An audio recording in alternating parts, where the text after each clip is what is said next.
guys. You guys have the Western Intercollegiate Rowing Association Championship. Mouthful. So this will be our culminating event with Western U.S. So there's 37 Division 1, 2, 3 schools that will participate in this weekend's regatta. It's a 2-day event. Heats on Saturday, finals generally on Sunday.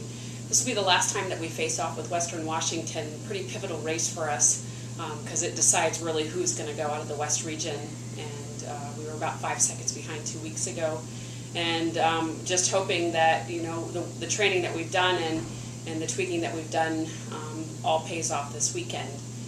A lot of really big races. We're primarily rowing in all of the varsity categories, and our novice are really filling a lot of those positions this weekend. So a lot rides on this weekend's performance. Talk about the training a little bit more. I mean, you guys had 2 weeks off. That's obviously a lot of time to tweak things and talk about that whole process. You know, we've been training since September, and 2 weeks just doesn't seem nearly long enough. And, you know, just putting in a lot of mileage on the water, on the ergometers, and, you know, we focused a lot more on sprinting over the past 2 weeks. When we went to Covered Bridge, we didn't follow the race plan. They raced the whole event at about 37.5 strokes per minute, which is really your end of the game sprint. So we also have been focusing a lot on following the race plan, which is really easy to talk about in practice, but when you're in head-to-head competition and you're out in front, it's hard to talk yourself into settling into a pace that's going to carry you through the 2,000 meters. And so we're hoping that those types of training things that we did over the last 2 weeks will help us at the finish line. And what are some of the final preparations for this week? Do you keep training hard? Do you pull back on the leashes a little bit? You know, how do you train in the last few days? This is probably the first time all season long that we've pulled back. Saturday we gave ladies the option of not coming. It was Easter weekend, so if people wanted to go home, they could. We had 80% of the team show up on Saturday morning. We did what was called a swing row, where you draw numbers out of a hat and you find yourself in a boat and you go out and you do some races.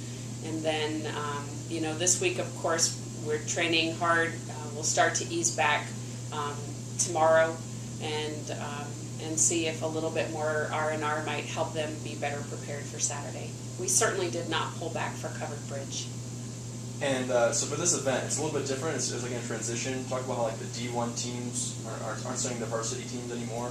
Yeah, traditionally in WIRAC, everybody raced in the same events.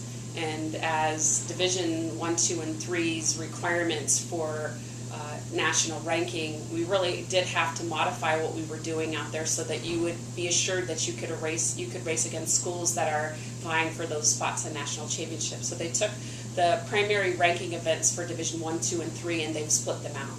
So Division 1 has their own race for the 1B, the 2B, and the Varsity 4, which is the team composition for nationals, and Division 2 is the 8 and the 4, and in Division 3s it's the 2 8s.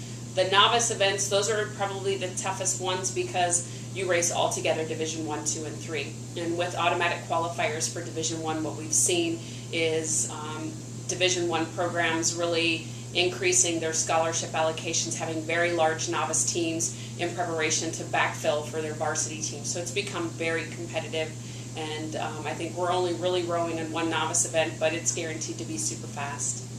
And lastly, you kind of touched on it in the beginning, you know, this is the last time you guys are going to be racing head-to-head against some of these West Region schools. Talk about that a little bit more. So 2 weeks from now, we'll be racing a small regional championship of which Western Washington has declined to come. And that makes it pretty hard on the rest of us because this has been something that we've been committed to for the last 6 years.